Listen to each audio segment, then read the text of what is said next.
Hello friends, it's Melissa with melissasplin.com and calligraphy.org.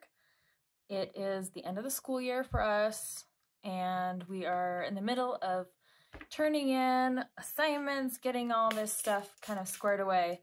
So I thought it would be a great time to make a few thank you cards for my kids' teachers and, just let them know that I really have appreciated their hard work because, Teacher Appreciation Week didn't really go off quite like we planned it to.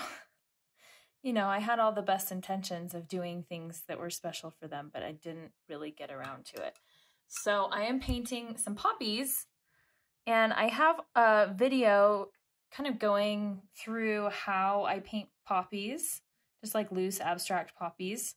It's a great beginner, not calligraphy, watercolor video. You can see it in my YouTube channel. I'll link to it in the description. I'm using Prima watercolors. They're really awesome. This is the tropicals, this is the classics, and I'm using just kind of a mixture of both. I've already wet my pigments, and I'm just getting the first steps on the page so I can create these fun flowers.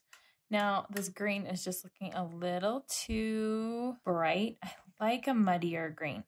So I'm going to tamp it down with a little bit of brown. Might be a little bit too brown. So we're just fussing around with the colors here. There we go. That's a little bit better. We're just playing around with this because why not?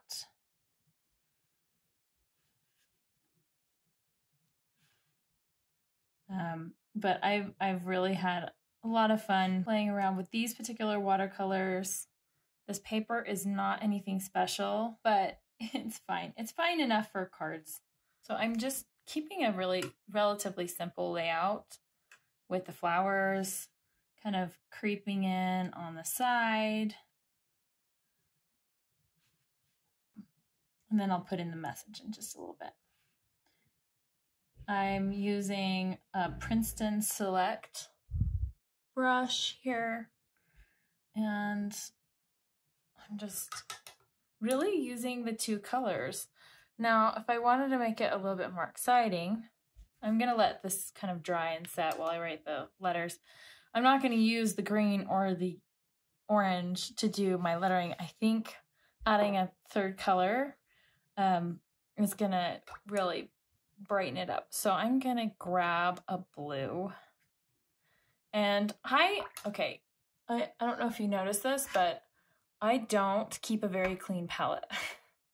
I don't like keeping a clean palette.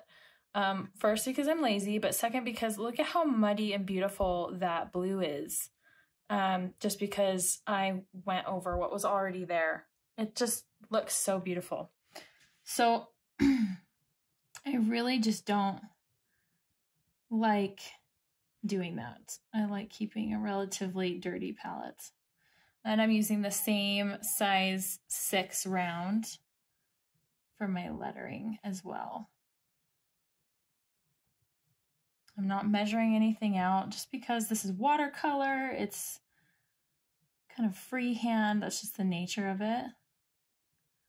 And it looks like I'm going to run out of room. Maybe.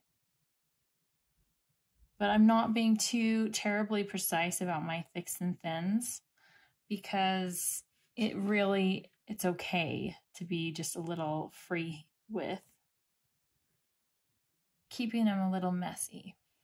That's just the fun nature of watercolor in general.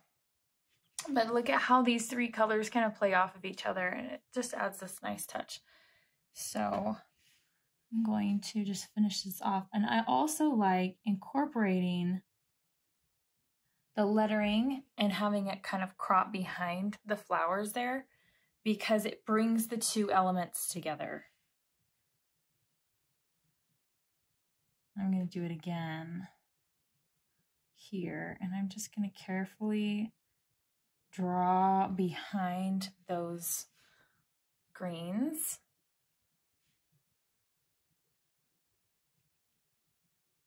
And just work my way until I'm done.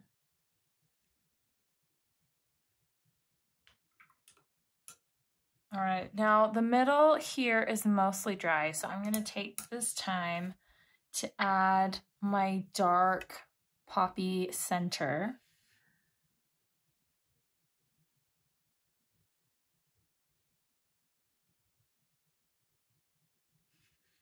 And I might just add a little bit. I know it's still a little bit wet right there, but I like having that kind of out of focus, so to speak. Now that everything else is dry, I'm gonna add the fuzzy details. And I explained this a little bit better in my video on the full tutorial, but poppies are fuzzy. And just a little bit of that added detail, especially on the bud pods, really just makes that pop.